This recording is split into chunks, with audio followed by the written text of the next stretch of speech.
So class 12th. So today I will start the new book company accounts issue of shares.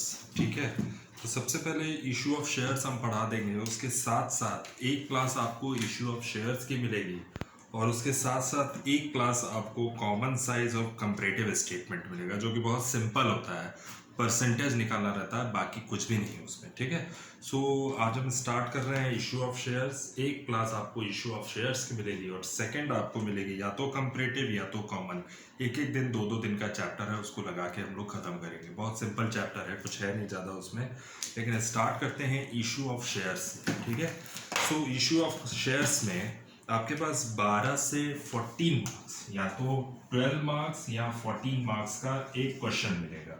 या तो वो category से related रहेगा question और या वो एक लॉन्ग क्वेश्चन मिल सकता है।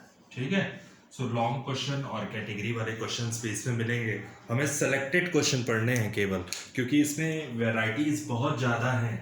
तो हम जो आपको पढ़ाएंगे वो एकदम जो बोर्ड्स में जैसा क्वेश्चंस आता है वैसे ही पढ़ाएंगे।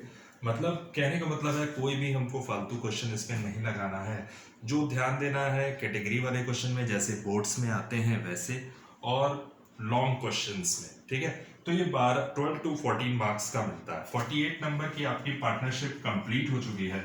ठीक है, रिजोल्यूशन में लास्ट के दो क्वेश्चन हमने छोड़े थे जनरल एंट्रीज से, वो आप लोग लगा लीजिएगा। अगर कोई प्रॉब्लम आए तो फिर कॉल कीजिएगा। ठीक है, सो आज हम शेयर्स स्टार्ट कर रहे हैं। तो हमने बताया कि बहुत सारी वेराइटीज हैं शेयर्स में, लेकिन हमको केवल सेलेक्टेड क्वेश्चन पढ़ना है जो कि बोर्ड से रिलेटेड होगा, कोई फालतू क्वेश्चन नहीं। बहुत सारे ऐसे क्वेश्चंस हैं जिन पर दिमाग लगाना बेकार है, लेकिन वही क्वेश्चन पढ़ाएंगे जो बोर्ड्स में ज़्यादा इंपॉर्टेंट है आपके लिए। पहले हम आपको इसका सीधा सीधा स्पेसिमेन बताएंगे, क्या क्या स्पेसिमेंस हैं इसके, और एक जनरल टाइप का क्वेश्चन, जनरल टाइप की एंट्री बता देंगे, और उसके बाद एक अच्छा सा क्वेश्चन स्टार्ट करेंगे। ठीक है, तो कंपनी अकाउंट्स स्टार्ट होगा आज से। Today I will start the company accounts. सबसे पहले कंपनी अकाउंट्स में आपको पढ़ना है इशू ऑफ शेयर्स, और इसका जस्ट अगर आपका शेयर्स बेटर है तो इसके बाद आता है इशू ऑफ डिवेंचर्स।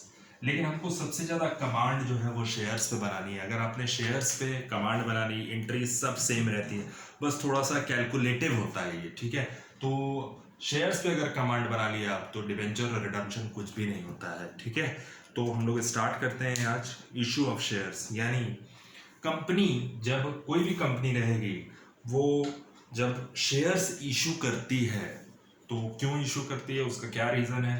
कैपिटल की नीड के लिए, कैपिटल प्रॉब्लम को दूर करने के लिए कंपनी क्या जारी करती है, शेयर्स जारी करती है। ठीक है, वो शेयर्स जब जारी करेगी, कहाँ जारी करेगी, पब्लिकली जारी करती है। पब्लिकली अगर इशू कर रही है तो इसका मतलब है उसको पब्लिक क्या देगी, पैसा देगी। ठीक है, बदले में कंपनी क्या देती है, शेयर होल्डर्स को डिविडेंड प्रोवाइड करती है। जैसे ही प्रॉफिट कमाएगी वो डिविडेंड प्रोवाइड करेगी। दो तरीके के शेयर होल्डर होते हैं, आप लोगों ने फर्स्ट ईयर में कॉमर्स पढ़ा होगा। तो पहला है इक्विटी शेयर और दूसरा होता है प्रेफरेंशियल शेयर। ठीक है, preferential share, equity shares. Equity shares जो रहता है, जो इक्विटी शेयर्स होता है, और प्रेफरेंशियल आउटसाइडर्स रहते हैं। सबसे पहले कंपनी प्रेफरेंस शेयर का पेमेंट करती है, बाद में इक्विटी का पेमेंट करती है। ठीक है, तो एक चीज बता दें हम कि इक्विटी शेयर्स वाले शेयर होल्डर जितने भी शेयर होल्डर हैं और जिन्होंने इक्विटी शेयर खरीदा है वो कंपनी के शेयर होल्डर्स रहते हैं। प्रेफरेंशियल भी कंपनी के शेयर होल्डर्स रहते हैं, लेकिन ये कंपनी के साथ हमेशा रहते हैं इक्विटी शेयर होल्डर, लेकिन प्रेफरेंशियल शेयर होल्डर कंपनी के साथ नहीं रहते हैं। कहने का मतलब ये है कि आउटसाइडर्स रहते हैं। इनको कंपनी जो रहती है अगर कोई भी डिविडेंड कमाएगी सबसे पहले प्रेफरेंस शेयर होल्डर को पेमेंट करेगी, उसके बाद इक्विटी शेयर को पेमेंट करेगी। ठीक है, वोटिंग राइट्स का अधिकार किसका है, वोटिंग राइट्स का अधिकार इक्विटी शेयर होल्डर का होता है, ना कि प्रेफरेंस शेयर होल्डर का। ठीक है, कोई भी डिसीजन रहेगा वो सबसे पहला इक्विटी शेयर होल्डर लेंगे, ना कि preferential share holder. Company share जारी क्यों करती है, इसके पीछे क्या रीजन है। कंपनी को पैसे की नीड होती है, वो बैंक के पास ना जा करके कंपनी पब्लिक में अपने शेयर्स को इशू करती है, जिससे कंपनी को क्या मिलता है, पैसा मिलता है, और उस कंपनी से उस पैसे से कंपनी की क्या बढ़ती है, कैपिटल बढ़ती है, जिसको हम बोलते हैं शेयर कैपिटल। और आज आपको पढ़ाएंगे कि शेयर कैपिटल के भी पार्ट्स होते हैं, ठीक है। तो जैसे फादर के नाम के आगे हम लोग श्री लगाते हैं, वैसे ही कैपिटल के नाम के आगे हम क्या लगा रहे हैं, शेयर्स लगा रहे हैं, ठीक है, कैपिटल के नाम के आगे, ठीक है। तो हम ये चीज बता दें कि शेयर होल्डर कंपनी का कैसे बनता है और तरीका क्या है, ठीक है। सो स्टार्ट करने जा रहे हैं हम। टॉपिक है आप शेयर्स, ठीक है। आज का टॉपिक शेयर्स है। Sole proprietorship and partnership forms of a business organization could not meet the growing demands of very big business because of these limitations such as limited capital, limited ability, unlimited liability and other drawbacks, ठीक है। कभी भी shares को वो लोग नहीं जारी करेंगे जैसे कि जिसके पास सोल प्रोप्राइटरशिप फर्म हो, एक सिंगल ओनर फर्म हो या पार्टनरशिप फर्म हो। कभी भी वो कंपनी जो है शेयर्स जारी नहीं करती। बड़ी बड़ी लिमिटेड कंपनियां जो रहती हैं वो शेयर्स को इशू करती हैं, जैसे रिलायंस हो गया, टाटा हो गया, जिसको हो गया, रैना पेपर मिल हो गया। ये सारे क्या करते हैं, कंपनी का शेयर्स मार्केट में इशू करते हैं, और इशू करने के बाद जहां पब्लिक को पैसा लगाना होगा, जैसे हम बता दें आपको कि एक कंपनी का नाम है रिलायंस, दूसरी कंपनी का नाम है टाटा, ठीक है, और तीसरी कंपनी का नाम है रैना पेपर मिल, ठीक है। सो ये तीन कंपनियां हैं, ठीक है। और हमको ये पता है कि इसमें सबसे बेस्ट कंपनी कौन सी है, यानी सबसे बेस्ट कंपनी आप बोलोगे रिलायंस, आप बोलोगे टाटा, ठीक है। क्योंकि इनके शेयर्स जो है, टाटा का शेयर्स हमेशा हाई में रहता है, रिलायंस का शेयर्स हमेशा हाई में रहता है। क्यों? क्योंकि इनकी मार्केट में गुडविल बहुत अच्छी है, ठीक है। ये कंपनियां ऐसी हैं जो मार्केट में डूबने वाली नहीं है, ठीक है। तो सबसे पहले आपका मन कहाँ करेगा, रिलायंस पे पैसा लगाएं या टाटा पे पैसा लगाएं, ठीक है, जिससे कंपनी आपको क्या दे सके, प्रॉफिट दे सके, जिसको हम डिविडेंड का नाम दे रहे हैं, ठीक है। तो कभी भी सिंगल ओनरशिप या छोटा व्यापारी या कह सकते हैं पार्टनरशिप पर वो शेयर्स को जारी नहीं करेगी, ठीक है, क्योंकि उसके पास इतना बड़ा वो नहीं है उनका बिजनेस कि वो शेयर्स को इशू करें। एक लिमिटेड कंपनी होगी जो बड़ी कंपनी होगी, जैसे हमने बताया रिलायंस, टाटा, निशान एंड कंपनी, ये सारी चीजें जो मारुति सुजुकी, ये सब जितनी भी बड़ी बड़ी कंपनियां हैं ये अपने शेयर्स इशू करती हैं और आपसे पैसा ले करके और वो अपनी कैपिटल बनाती हैं, उससे अपना बिजनेस राइज करती हैं, ठीक है, पहली चीज। दूसरी चीज कि शेयर्स को जारी करते समय कई चीजें ध्यान में रखनी पड़ती हैं, ठीक है। So definition, a company is a voluntary association of persons formed through the process of law for the purpose of carrying on some business. It is an association persons who contribute money or money worth to common stock and employ it for some common person. एक definition है, बहुत important है आपके लिए, कि a company is an artificial person. तो अब हम लोग ये पढ़े हैं अच्छी तरह कि कंपनी क्या है, artificial person है, ठीक है, और person created by law, ठीक है, जो लॉ के थ्रू क्रिएट की गई है, having separate entity with a perpetual succession and a common seal, ठीक है। सो कॉमन सील का मतलब क्या है, कॉमन सील, ठीक है, कॉमन सील एक कंपनी की क्या रहती है, एक स्टैम्प पैड रहता है, ठीक है। स्टैम्प पैड कहने का मतलब है एक मोहर होती है जिसको हम कॉमन सील बोल रहे हैं, ठीक है। तो कॉमन सील की बात हो रही है, स्टैम्प टाइप का होता है, जो आपको जब ये कॉमन सील कंपनी की लग जाती है, उस पर कंपनी का नाम रहता है और एड्रेस रहती है, ठीक है। तो आपको ये पता नहीं चलेगा कि उस कंपनी पे कॉमन सील लगी हुई है, उस कंपनी के पेज पे कभी भी कोई सिग्नेचर वगैरह करना हो तो उस पर कॉमन सील लगी होती है कंपनी की, जो कंपनी के पेपर रजिस्टर्ड रहती है। जो कंपनी रजिस्टर्ड है, लिमिटेड कंपनी है, वही शेयर्स को इशू करती है, ठीक है। तो कॉमन सील उसकी लगी होगी। आर्टिफिशियल पर्सन है, ये तो अच्छी तरह पता है कि कंपनी एक आर्टिफिशियल पर्सन है, भले से उसमें डायरेक्टर्स वगैरह हो, वो भी एक एम्प्लॉय की तरह काम करते हैं, ठीक है। तो ये चीज़ अच्छी तरह पता होगी। शेयर्स क्यों जारी करते हैं, उसके पीछे क्या रीज़न है, तो शेयर्स जारी करने का मतलब ही है कि कैपिटल के लिए हम लोग शेयर्स को इशू करते हैं, ठीक है। सो इसमें सबसे पहली चीज़ आप फीचर्स पढ़ लीजिएगा, जो कि फर्स्ट ईयर में आप लोगों ने पढ़ा होगा। Separate legal entity, perpetual existence, limited liability, common seal, transferability of shares, ठीक है। तो काइंड्स ऑफ द कंपनी पढ़ लीजिएगा अच्छे से। फिर हम आपको बता रहे हैं प्राइवेट और पब्लिक कंपनी में क्या डिफरेंस है, ठीक है। तो प्राइवेट कंपनी और पब्लिक कंपनी क्या है? तो प्राइवेट कंपनी में मिनिमम नंबर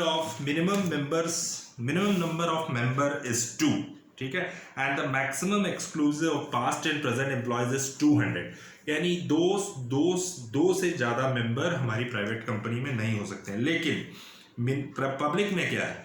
पहला पॉइंट आपका इंपॉर्टेंट है इसमें, difference between private and public company. तो minimum number of members is 7, यानी टोटल 7 मेंबर्स होते हैं पब्लिक में, and there is no limit, उसकी कोई लिमिट नहीं होती है मैक्सिमम नंबर के लिए, ठीक है। सो दूसरी चीज ये है कि ट्रांसफर ऑफ शेयर्स। कोई भी प्राइवेट कंपनी, दो तरीके की कंपनी होती है, एक प्राइवेट कंपनी होती है और दूसरा होता है लिमिटेड कंपनी, जो हम बता रहे हैं आपको कि जैसे रिलायंस का पूरा नाम है रिलायंस लिमिटेड, टाटा लिमिटेड, ठीक है। तो बड़ी कंपनियां हैं, प्राइवेट कंपनी में छोटी कंपनियां आती हैं। तो हम ये कह सकते हैं कि अगर ट्रांसफरेबिलिटी की बात हो, ट्रांसफर की बात हो, शेयर्स को ट्रांसफर करने की बात हो, तो प्राइवेट कंपनी का कोई भी पर्सन अपने शेयर्स को ट्रांसफर नहीं कर सकता है, लेकिन लिमिटेड कंपनी का शेयर होल्डर अपने शेयर्स को ट्रांसफर कर सकता है, ठीक है। नेक्स्ट चीज, यानी इसमें पॉइंट नंबर 1 इंपॉर्टेंट है और थर्ड इंपॉर्टेंट है। देयर इज एन रिस्ट्रिक्शंस, यानी पेज नंबर 6.3 में देख लीजिएगा। There is a restriction on the transfer of its share, there is no restriction on the transfer of its share. हमने बताया कि प्राइवेट कंपनी शेयर्स को क्या कर सकती है? ट्रांसफर नहीं कर सकती, लेकिन पब्लिक कंपनी को ट्रांसफर बनता है, ठीक है। नेक्स्ट पार्ट है इसमें 5 नंबर। पहला नंबर इंपॉर्टेंट है आपका, थर्ड नंबर, 4 नंबर पढ़ लीजिएगा। It must have at least 2 directors, यानी प्राइवेट कंपनी में क्या होंगे? 2 डायरेक्टर होंगे, लेकिन लिमिटेड कंपनी में क्या है? 3 directors. Use of word limited, it is compulsory use the word private limited. जो कंपनी प्राइवेट होगी, प्राइवेट नाम से रजिस्टर्ड होगी, उसको आप प्राइवेट लिमिटेड लिखेंगे। जो कंपनी लिमिटेड नाम से रजिस्टर्ड होगी, वो होगा आपका limited company. Only the words limited is use at the end of its name, यानी जब उसका नाम खत्म होता है, जैसे एक नाम है रिलायंस का नाम एक रिलायंस ही थोड़ी ना, Reliance limited, Tata limited, company का नाम खत्म हुआ, उसके आगे लिमिटेड। अब प्राइवेट लिमिटेड लगाना हो तो जैसे हम कह सकते हैं जिसको प्राइवेट लिमिटेड, तो दोनों कंपनी के नाम में डिफरेंस है, रिलायंस में और जिसको में क्या डिफरेंस है कि इसके नाम के आगे प्राइवेट है, ये इसका मतलब है लिमिटेड से छोटी कंपनी होगी और ये एक बड़ी कंपनी है। समझ में आया? चलिए नेक्स्ट आते हैं, बात करते हैं कि इस टॉपिक को अच्छे से पढ़ लीजिएगा, और ये टॉपिक है आपका difference between private and public company, ठीक है। तो ये पढ़ लीजिएगा और काइंड्स ऑफ द कंपनी पढ़ लीजिएगा, जो कि आप लोगों ने फर्स्ट ईयर में ऑलरेडी पढ़ा होगा, ठीक है। सो दूसरी चीज आपको बता रहे हैं हम कि मीनिंग ऑफ शेयर्स बता दिया। Total capital of the company is divided into units of small denominations. इसका मतलब क्या है? यानी अगर हम लोग कोई भी काम करते हैं, ठीक है, कोई भी कंपनी जब शेयर्स इशू करती है, तो एक सपोज करिए अगर कंपनी ने, रिलायंस कंपनी लिमिटेड है, जो उसके पास 10,000 जो शेयर्स इशू कर रही है, 10,000 शेयर्स इशू कर रही है। हम कैपिटल पे भी डिस्कशन करेंगे, उससे पहले थोड़ा सा डिस्कशन इस पे भी कर लिया जाए, क्योंकि इन पूरे एंट्री की स्टार्टिंग ही यहीं से, ठीक है। सो 10,000 शेयर्स इशू, कोई भी कंपनी 10,000 शेयर इशू कर रही है, ठीक है। मिनिमम कंपनी का अगर इशू कर रही है 90% शेयर्स का पैसा उसके पास आ जाना चाहिए। अगर 90% पैसा नहीं आया तो शेयर्स की मान्यता को रद्द कर दिया जाता है, ठीक है। तो वो ऑथराइज नहीं रह जाती है शेयर्स को जारी करने के लिए, ठीक है। सेबी की एक गाइडलाइंस है कि अगर आपने 10,000 शेयर्स को जारी किया है तो 90% पैसा मिलना चाहिए, अदरवाइज कंपनी की कंपनी के शेयर्स को इशू करना कैंसिल मान लिया जाएगा। ठीक है, तो ये अच्छी तरीके से पढ़ लीजिएगा। 10,000 शेयर्स इशू किया कंपनी में और एक शेयर का दाम है 10 रुपया। ठीक है, एक शेयर की वैल्यू कितनी है? 10 रुपीज। ध्यान से देखिएगा। ठीक है, सो अब आप हम एक चीज बता दे रहे हैं आपको, जो एक शॉर्टकट वे है। जैसे अगर हम कभी भी किसी रेलवे में सपोज करो रेलवे में एक जॉब आई जो जूनियर असिस्टेंट से रिलेटेड हो, जूनियर अकाउंट असिस्टेंट, एक जॉब आई रेलवे में कि जूनियर अकाउंट असिस्टेंट के लिए वैकेंसी आई है। ठीक है, सो कंपनी सबसे पहले रेलवे का क्या काम है कि वो मार्केट में, यानी इंडिया में जितनी भी सिटीज होगी वहां पे क्या करेगी। जैसे रेलवे में एक जॉब है जूनियर असिस्टेंट की, जूनियर अकाउंट असिस्टेंट, तो वो सबसे पहला क्या करेगी कि मार्केट में फॉर्म को इशू करेगी। ठीक है, उसके बाद का क्या काम है, जब फॉर्म इशू हो गया तो इसका मतलब है उसके बाद जिसका पैसा मिल गया उसको, उसके बाद उसके लिए क्या इशू करेगी, एडमिट कार्ड इशू करेगी। ठीक है, उसके बाद क्या करेगी, जब एडमिट कार्ड इशू हो गया तो उसके बाद क्या क्या कर सकती है, एडमिट कार्ड के बाद एग्जामिनेशन लेगी। ठीक है, उसके बाद आपका क्या होगा, सिलेक्शन होगा। ठीक है, तो ये 4 प्रोसेस है आपका। पहला, अगर कोई भी गवर्नमेंट कंपनी की बात कर रहे हैं हम, जैसे रेलवे है, तो रेलवे सबसे पहला फॉर्म इशू करेगी, यहाँ से पैसा लेगी। जब उसको पैसा मिल गया, आपने फॉर्म डाल दिया, तो फिर एडमिट कार्ड इशू करेगी, फिर आपको एग्जाम लेगी, तब आपका जाके सिलेक्शन लेगी। वही प्रोसेस है शेयर्स का। तब जब कंपनी जब शेयर्स को इशू करती है मार्केट में, तो उसका नाम रहता है रिलायंस लिमिटेड में।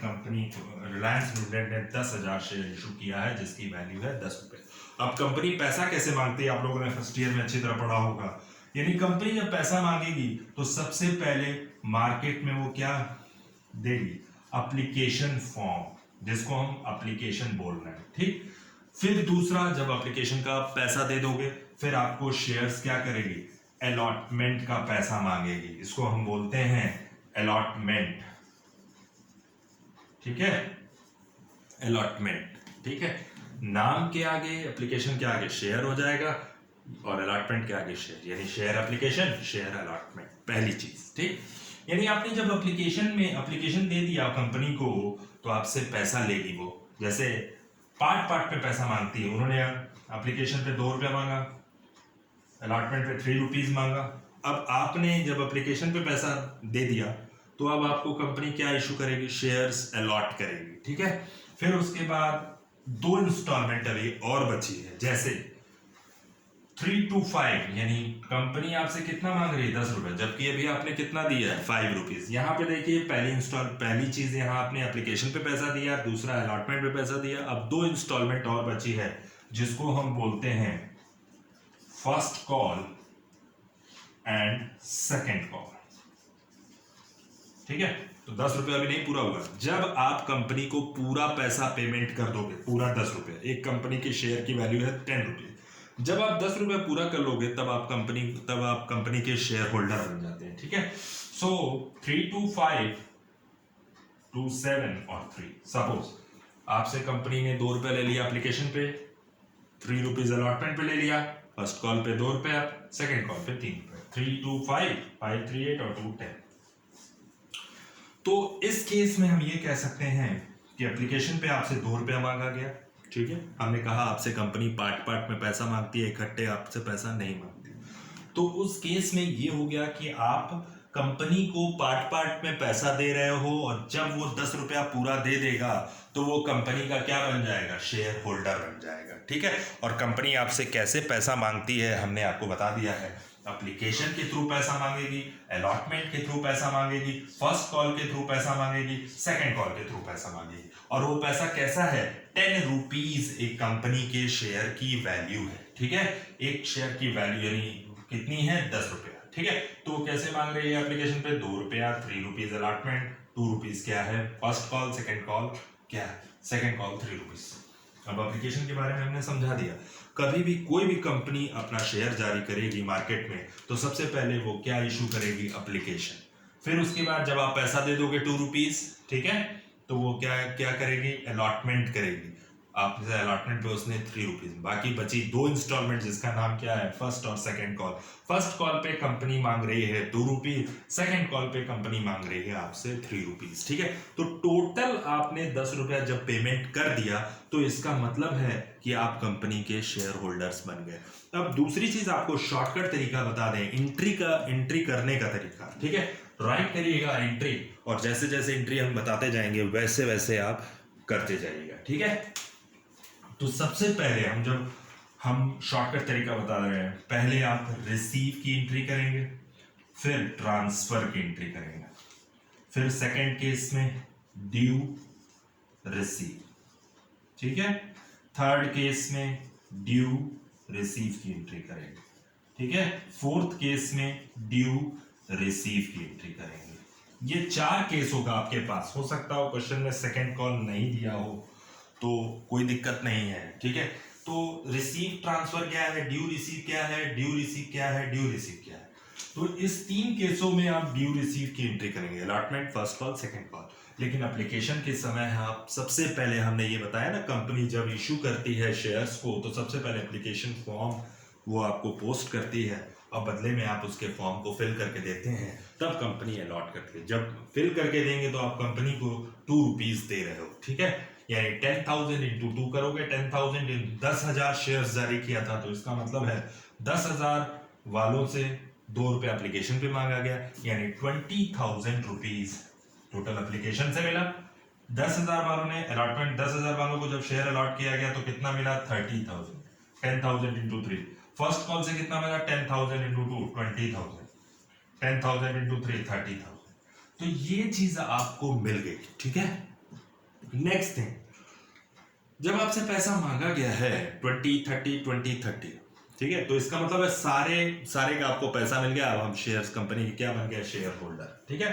तो अब रिसीव ट्रांसफर की बात कर रहे थे। सबसे पहले जब एप्लीकेशन मार्केट में कंपनी को शेयर्स को इशू करती है तो सबसे पहले क्या करेगी, वो एप्लीकेशन फॉर्म इशू करेगी, ठीक है। तो एप्लीकेशन फॉर्म जब इशू करेगी तो हमारे पास क्या आएगा, पैसा आएगा, ठीक है। तो एंट्री बनाइएगा बैंक अकाउंट डेबिट, और 2 कहां से ये पैसा आया, शेयर एप्लीकेशन से। एप्लीकेशन वर्ड आप नहीं लिखेंगे, पूरा शेयर एप्लीकेशन, ठीक है। बीइंग एप्लीकेशन मनी रिसीव, ठीक है। पहली एंट्री खत्म, रिसीव, यही है रिसीव, ठीक है। दूसरी ट्रांसफर, इस पैसे को हम ट्रांसफर क्या करेंगे, हमने क्या कहा, शेयर्स क्यों जारी किया जाता है, कैपिटल को बढ़ाने के लिए। अब दूसरा जब हम दूसरी एंट्री जब करेंगे तो एंट्री बनेगी शेयर एप्लीकेशन अकाउंट डेबिट, इस पैसे को निकालिए शेयर एप्लीकेशन के, और 2 इससे हमारी क्या बढ़ जाएगी, कैपिटल बढ़ जाएगी, ठीक है। आपको पता ही है कि कैपिटल का बैलेंस क्रेडिट होता है, ठीक है। सो ये एंट्री याद कर लीजिएगा अच्छे से, बीइंग ट्रांसफर में, या ये भी लिख सकते हैं कि being application money transfer to share capital account. पहली एंट्री क्या करेंगे, bank account debit to share application, और इस पैसे को निकाल करके हम कैपिटल में ट्रांसफर कर दिए। यानी एक क्रेडिट को खत्म करने के लिए डेबिट, और एक नया अकाउंट इशू हो गया जिसका नाम है शेयर कैपिटल। यानी रिसीव की एंट्री हो गई, ट्रांसफर की एंट्री हो गई। थर्ड एंट्री क्या बनेगी, अलॉटमेंट और ड्यू। अब कंपनी जब आपसे एप्लीकेशन का पैसा ले चुकी है तो सेकंड काम क्या है उसका, हमने कहा ना, अब आपको शेयर्स क्या करेगी, अलॉट करने का काम करेगी, ठीक है। सो ड्यू रिसीव, तो पहले ये हम एंट्री करेंगे, ड्यू कहने का मतलब है अलॉटमेंट के थ्रू कितना पैसा मांगा गया, ठीक है। सो अलॉटमेंट की एंट्री बनेगी शेयर अलॉटमेंट अकाउंट डेबिट। पूरे क्वेश्चंस में ऐसी एंट्री है, कुछ है नहीं, ठीक है, बस कैलकुलेटिव है। शेयर अलॉटमेंट अकाउंट डेबिट, और 2 क्या हो जाएगा, share capital account, being allotment money due, ठीक है। फोर्थ, अब जब शेयर अलॉटमेंट मनी ड्यू हो गया तो फोर्थ एंट्री आपकी क्या बननी चाहिए, यानी हमने ये कहा ना, ड्यू की एंट्री आप कर ली, फिर रिसीव। आपने अलॉटमेंट के समय कितना पैसा मांगा था 10,000 इंटू 3 30,000। तो यहाँ पोस्ट करोगे 30,000। ये जब क्वेश्चन स्टार्ट होगा तो हम बताएंगे। तो जब आपने ड्यू की एंट्री कर ली कि हमने अलॉटमेंट से 30,000 रुपीज मांगा, जब रिसीव हो जाएगी तो एंट्री बनेगी अलॉटमेंट से जब पैसा मिल जाएगा आपको तो बैंक अकाउंट डेबिट, और 2 किससे पैसा मिला, शेयर अलॉटमेंट से, तो शेयर अलॉटमेंट अकाउंट क्लोज हो जाएगा। बीइंग अलॉटमेंट मनी रिसीव, ठीक है, यही 30,000, यही 30,000। अभी हम क्वेश्चंस में बताएंगे आपको आगे। नेक्स्ट, अब एंट्री बनती है, आपने एप्लीकेशन की अलॉटमेंट की एंट्री सीख ली और ये एंट्री बार बार रिवाइज होती है, तो इसको एक बार अच्छे से पढ़ लीजिएगा, ठीक है। अगली एंट्री जो बनेगी वो क्या बनेगी, 3rd नंबर। फिर हमने कहा ना ड्यू रिसीव, तो share first call account debit, और 2 क्या हो जाएगा, share capital being first call money due, ठीक है। अब हमने ड्यू की एंट्री कर दी, फिर रिसीव की एंट्री करिए, बैंक अकाउंट डेबिट, और ये पैसा कहां से आया, किसका पैसा है, तो 2 क्या हो जाएगा, शेयर फर्स्ट कॉल, और आप नरेशन लिखेंगे being first call money receive. 4th entry आपकी जो लास्ट एंट्री है, सेकेंड एंड फाइनल कॉल इसको बोलते हैं, ठीक है। ड्यू रिसीव, फिर ड्यू करने का मतलब है कि आपने सेकेंड कॉल से कितना पैसा मांगा वो दिखाना होगा, तो share second call account debit, और 2 एंट्री बनाइएगा share capital being second call money due. 4th entry क्या बनेगी, रिसीव की एंट्री, बैंक अकाउंट डेबिट, और 2 क्या हो जाएगा, कहां से पैसा आया, ये सेकेंड कॉल से, आपने सेकेंड कॉल पे कितना पैसा मांगा है, 10,000 इंटू 3 30,000 रुपीज, ठीक है। तो ये एक क्वेश्चन था, ये एक एंट्री थी जो हमने आपको बताया, ठीक है। कल हम कैपिटल का डिस्कशन करेंगे और साथ में उसके ये क्वेश्चन लगवाएंगे कि कैसे कैसे क्वेश्चंस लगेंगे। तो ये एंट्री आप अच्छे से रिवाइज कर लीजिएगा, उसके बाद हम एक क्वेश्चन स्टार्ट करेंगे। अभी हम बैलेंस शीट नहीं पढ़ाएंगे, उसका फॉर्मेट नहीं बताएंगे, पहले हम क्वेश्चंस पे आएंगे, उसके बाद हम बैलेंस शीट पढ़ाएंगे, ठीक है। तो अच्छे से ये एंट्री कर लीजिएगा, application allotment first call second call आप लोग ने अच्छी तरह फर्स्ट ईयर में पढ़ा होगा कि कंपनी क्या है, कंपनी आर्टिफिशियल पर्सन है, उसकी how many types of the company, तो ये चीज़ें पढ़ लीजिएगा, और सारी चीज़ रिसीव ट्रांसफर ये बना लीजिएगा अपने फॉर्मेट पे, ठीक है। Application allotment first call second call receive transfer due receive, ये एक रफ में उतार लीजिएगा अच्छे से, क्योंकि पूरा क्वेश्चंस इसी पर डिपेंड है, पूरा मतलब यही एंट्री बार बार घूम करके यही एंट्री आ जाएगी, जरा सा चेंजेस हो जाएगा, ठीक है। So thank you class.